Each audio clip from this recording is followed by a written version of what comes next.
Olá pessoal, vamos continuar a leitura do livro O Obreiro Aprovado, o Ministério do Servo Bom e Fiel, do nosso irmão Brian, publicado pela editora Vida Cristã. Vamos ler hoje o capítulo 17, que fala sobre obras de amor, obras sociais. Há alguns anos, sempre se ouvia que a igreja não fazia nada, somente falava. Falava sobre o amor de Deus, sem mostrar este amor ao mundo. Não era verdade total, mas de fato não havia obras permanentes de caráter social para demonstrar o amor de Deus ao mundo. Porém, a existência hoje de obras sociais de amor refuta esta denúncia antiga. Em termos totais, o amor de Deus é visto na pregação do Evangelho. É assim que as pessoas aflitas e perdidas sabem que Deus as ama. Porém, o homem carnal não valoriza as coisas espirituais, pensa só neste mundo. Para muitas pessoas, o primeiro contato com o amor do Senhor é por meio de atos de caridade. Jesus exemplificou a atitude certa. Sem desviar-se do caminho para a cruz da salvação, praticou inúmeros gestos de amor. Tanto que Pedro resumiu o ministério de Jesus nas seguintes palavras, abre aspas, o qual andou por toda parte fazendo o bem, fecha aspas. Atos 10, 38. Como Jesus, a igreja tem como prioridade a pregação do evangelho. E também, como Jesus, o corpo dele vive no mundo para fazer o bem. As obras sociais não tomam o lugar da pregação, mas serve de testemunho do amor de Deus. Subtítulo: A Igreja ainda não entende o que pode fazer para aliviar e resolver os problemas sociais que assolam a nação. Em termos corporais, a Igreja normalmente não está presente na luta contra os males da sociedade. Enquanto os discípulos agem individualmente, raramente uma congregação se une para um trabalho coletivo. Esta falha pode comprometer o testemunho da igreja. Como os fariseus dos dias de Jesus, pode dar a impressão de falar, mas não fazer. Em contraste com a inércia da igreja, os problemas sociais de toda espécie crescem num ritmo alarmante. Por sua tradição moral e religiosa, o Brasil apresenta deficiências graves na formação e saúde do seu povo. Por ser impossível voltar para trás e tomar outros rumos como nação, é preciso trabalhar com o quadro existente. Exemplos de carência proliferam, desde a mortalidade infantil e crianças abandonadas à falta de atenção, de atendimento médico, de analfabetismo, a esquecimento dos idosos. Antes de reclamar mais ação governamental, os discípulos precisam entender que o Estado nunca resolverá os problemas do povo brasileiro porque lhe falta o amor de Deus. Enquanto o quadro social piora, a igreja, como regra, fica parada. Algumas congregações têm despesas de mantimentos e roupas usadas. Outras nem isso têm. A igreja ignora seu potencial enorme para ser uma força para o bem. As congregações têm grandes possibilidades por meio do bom uso do seu prédio e dos seus recursos humanos. Normalmente, o uso do prédio se restringe às poucas horas dos cultos e estudos bíblicos. Não há motivo para ficar fechado o resto do tempo. O berçário pode ser creche, as salas de aula, locais de trabalho com crianças carentes, o salão, uma oficina de costura, e assim por diante. Em vez de desuso não declarado, deve haver uma política enunciada de uso interno do prédio. Da mesma forma, o grande talento da igreja se se perde ou se emprega somente em empreende, empreendimentos comerciais. Profissionais podem doar tempo para trabalhar em suas especialidades e pessoas serão desafiadas a mudar a realidade em nome de Jesus, em vez de engajar-se num partido político ou movimento comunitário. Não há limite para as realizações da parte do povo de Deus. A igreja precisa despertar de sua inatividade, precisa sonhar e realizar. Uma igreja que não faz caridade será uma igreja humana. A igreja que não faz caridade não é a igreja de Cristo. Subtítulo: Jesus ensina o amor ao próximo como prova de amor a ele mesmo. As obras sociais são motivadas pelo desejo de obedecer a Jesus, por amar a outros. Não são as carências que chamam a atenção dos discípulos em primeiro lugar. É a vontade de Jesus que leva à ação social. Jesus declara que os maiores mandamentos são, abre aspas, amarás o Senhor teu Deus de todo o teu coração, de toda a tua alma, de todo o teu entendimento, fecha aspas. E, abre aspas, amarás o teu próximo como a ti mesmo, fecha aspas. Mateus 22, versículo 37 e o 39. Sim, amor verdadeiro é a exigência do mestre. O amor é prático e ativo. Obedece a Deus e faz o bem a outros. Na cena do juízo final de Mateus 25, Jesus dá como critério de julgamento a presença ou ausência de amor a outros. Por ser invisível, os homens conseguem fingir amor a Deus, porém ninguém pode fingir amar ao próximo. Segundo o ensino de Jesus, fazer bem a outros é fazer bem para ele. Abre aspas. Porque tive fome e me destes de comer, tive sede e me deste de beber. Era forasteiro e me hospedastes, estava nu e me vestistes, enfermo e me visitastes, preso e foste ver-me.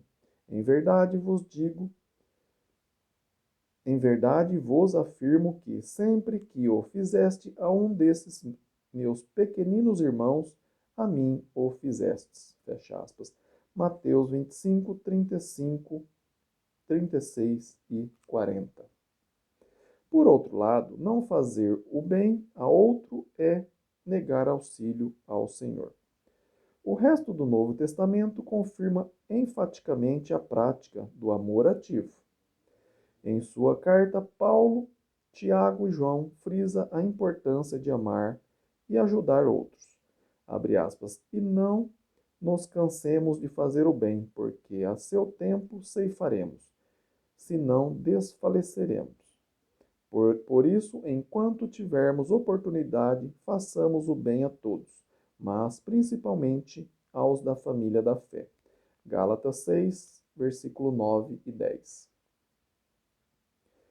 Abre aspas. Se um irmão ou uma irmã estiverem carecidos de roupa e necessitados de alimento cotidiano, e alguém dentre vós lhe disser, ide em paz, aquecei-vos e fartai-vos, sem contudo lhes dardes o necessário para o corpo, qual é o proveito disso? Assim também a fé, se não tiver obras, por si só está morta. Fecha aspas. Tiago 2, 15 a 17. Abre aspas. Nisso conhecemos o amor em que Cristo deu a sua vida por nós, e devemos dar nossa vida pelos irmãos. Ora, aquele que possui recursos deste mundo e vir o seu irmão padecer necessidade e fechar-lhe o seu coração, como pode permanecer nele o amor de Deus? Filhinhos, não amemos de palavra nem de língua, mas de fato e de verdade. Fecha aspas. 1 João 3, 16 a 18. Jesus ensina e exige amor visto na prática. A igreja dele brilha na escuridão do mundo egoísta e cruel. O mundo vendo as boas obras dos discípulos de Cristo, descobrirá a razão da diferença em atitude e ação e dará glória a Deus. Mateus 5,16. Subtítulo: Experiências recentes mostram as possibilidades abertas à igreja que vivencia o amor a Deus e a outros. Duas histórias ilustram como o povo de Deus pode praticar o que prega. A primeira relata a sequência de eventos que deu início ao Lar Escola Recanto Cristão, na cidade de São Paulo. Atualmente, o LERC, LRC, atende crianças carentes da idade escolar, dando alimentação, reforço escolar, artes, recreação e orientação espiritual e social. Sempre houve o desejo de fazer algo concreto para mostrar o amor de Deus. No meio da década de 80, este desejo achou respaldo na vontade do presbítero da igreja na 9 de julho de São Paulo. Entre muitos projetos, um trabalho com crianças com idade suficiente para aprender o Evangelho foi escolhido. Depois da ramificação por uma assembleia de homens, uma comissão de 3 começou a pesquisar o tipo de trabalho mais adequado. A conclusão indicou a fundação de uma entidade que pudesse celebrar convênios e receber doações. Em novembro de 1985, o Lar Escola Recanto Cristão nasceu e o trabalho com crianças começou em fevereiro de 1986, no subsolo do prédio da Igreja 9 de Julho. Os primeiros anos foi custeado exclusivamente por doações de irmãos. Finalmente, em dezembro daquele ano, foi assinado o convênio com a prefeitura. O primeiro convênio para 50 crianças foi aumentando 2 anos depois para 100 e no ano de 1992 para mais 60, no prédio da Congregação do Butantã, em São Paulo. Os funcionários, coordenadora, monitores, cozinheiros e faxineiras, foram recrutados principalmente entre a Irmandade para garantir um atendimento espiritual às crianças e, ao mesmo tempo, fornecer oportunidade para cristãos viverem seu amor todos os dias. Na época da fundação do LERC, várias pessoas recomendavam, abre aspas, não esqueçam os idosos, fecha aspas. Passaram-se vários anos, mas o sonho continuou. No ano de 1990, o diácono da 9 de julho, Expedito Dias, e sua esposa Ana Rita iniciaram uma série de contatos que levou à fundação da Casa Cristã da Terceira Idade, em fevereiro de 1991. O plano para uma residência para irmãos de idade avançada foi lançada e doações começaram a ser recolhidas. Depois do registro legal da entidade e debate amplo sobre seus propósitos, o ano de 1993 seria o ano em que um terreno seria adquirido e a construção começada. Muitas das pessoas envolvidas no projeto são de idade, mostrando como sua participação com sua participação a importância desta obra. As duas histórias mostram o que é possível e são somente o início.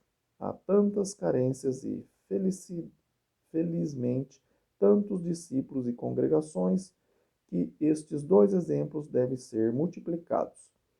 Seu sucesso abre o caminho a muito mais. Subtítulo: As lições aprendidas podem facilitar a implantação de outras obras sociais de amor. Esta lição estimula a ação e, ao mesmo tempo, alerta sobre obstáculos prováveis. Algumas das lições aprendidas são: 2 pontos. 1. O valor do sonho. Sonhar sobre o que pode e deve ser feito abre a porta a Deus. Planejar e começar o trabalho, mesmo sem todos os recursos assegurados, oferece ao Senhor oportunidade de mostrar seu poder e glória. Parece que o que importa é ter o sonho e cooperar com Deus, que fará o resto. Se esperar para ter todos os recursos e todas as condições antes de começar o trabalho, a obra nunca será realizada. Eis uma equação prática. Nosso sonho mais bênção divina igual obra social de amor. Compartilhar o sonho com outros mobiliza mais pessoas e recursos. 2. A necessidade da perseverança. Começar somente com o sonho sem recurso custa bastante e temos de, em termos de persistência. O trabalho é possível, mas não é fácil. Os idealizadores precisam insistir e não desistir para dar tempo hábil para Deus e a Irmandade agirem. A tendência será sempre parar quando surgir oposição e desanimar quando todas as portas parecem fechadas. O sucesso virá para aqueles que perseverem para ver realizado o seu sonho. 3. A existência de convênios e outros auxílios. Desconhecidos pelo público em geral, os 3 níveis de governo mantêm programas amplos de assistência social, muitas vezes em convênios com entidades particulares. Quase todo plano é enquadrado com o alvo do governo municipal, estadual ou federal. A ajuda oficial vem em forma de doação de materiais, alimentos, equipamentos, doação em dinheiro para fins específicos e sustento permanente de obras conveniadas. A burocracia é, às vezes, árdua, mas os recursos possibilitam obras maiores do que o sustento dado por irmãos. Por exemplo, o Lar Escola Recanto Cristão, que começou com ofertas de discípulos de Cristo, atualmente recebe 95% do seu orçamento da prefeitura. Recursos existem, é preciso localizá-los e consegui-los. 4. A chocante oposição de muitos irmãos. Por motivos difíceis de decifrar, muitos na igreja se opõem às obras sociais. Uns simplesmente não cooperam, outros criticam todas as tentativas, e ainda outros tentam barrar o uso do prédio da congregação. Os idealizadores precisam estar preparados para aguentar críticas e ataques, ao mesmo tempo vencer o desânimo surgido quando os que amam a Cristo não compartilham seu sonho. Normalmente, quem critica ou deixa de participar não conhece bem o trabalho. A apresentação do trabalho e seus benefícios ajudam a vencer a oposição. O que não se pode fazer é parar por causa de oposição, pois o amor de Deus jamais será demonstrado a outros nestas formas visíveis, se deixarmos a oposição prevalecer. 5. Barreiras congregacionais. Barreiras são erguidas pelas congregações onde se instalam as obras sociais e pelas outras que não participam. Obviamente, incomoda muito ter um trabalho ocupando o prédio da congregação todos os dias. As contas sobem e também há estragos no prédio. Por isso, deve haver um entendimento claro sobre o propósito maior da obra social e também quem paga, o que e como e quando as despesas do prédio podem ser usadas. Quando a igreja lembra que a obra social é para a glória de Deus, as divergências diminuem muito. Infelizmente, as congregações que não cedem seu prédio tendem a se distanciar da obra, considerando-a exclusiva da congregação sede. Este congregacionalismo exagerado prejudica muito o andamento da obra. pois há pessoas nas outras congregações que nunca ficam informadas e não participam pessoal ou financeiramente. Conclusão: Deus quer que sua igreja mostre seu amor em todos os sentidos. Em primeiro lugar, a igreja prega o evangelho da salvação, e a tarefa é a tarefa prioritária. Ao mesmo tempo, e praticando o que prega, a igreja desenvolve obras sociais de amor. Muito se faz individualmente. Contudo, os desafios são tão enormes no país que todas as congregações devem se mobilizar para amenizar, à medida do possível, o quadro deprimente do mundo perdido. Não será possível resolver todos os problemas, mas as pessoas atingidas terão condições de dar glória a Deus. A igreja e o seu Senhor serão reconhecidos como aquele que andava por toda parte, fazendo o bem. Obrigado por acompanhar a leitura.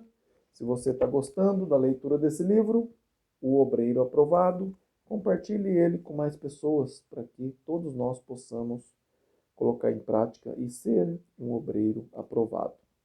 Se você quer um estudo pessoal ou pelo WhatsApp, me escreva. Meu e-mail está aí na descrição, ronaldozm@gmail.com. Terei o maior prazer de sentar com você e estudar a palavra de Deus, tá bem? Fiquem com Deus e até o próximo vídeo. Amém?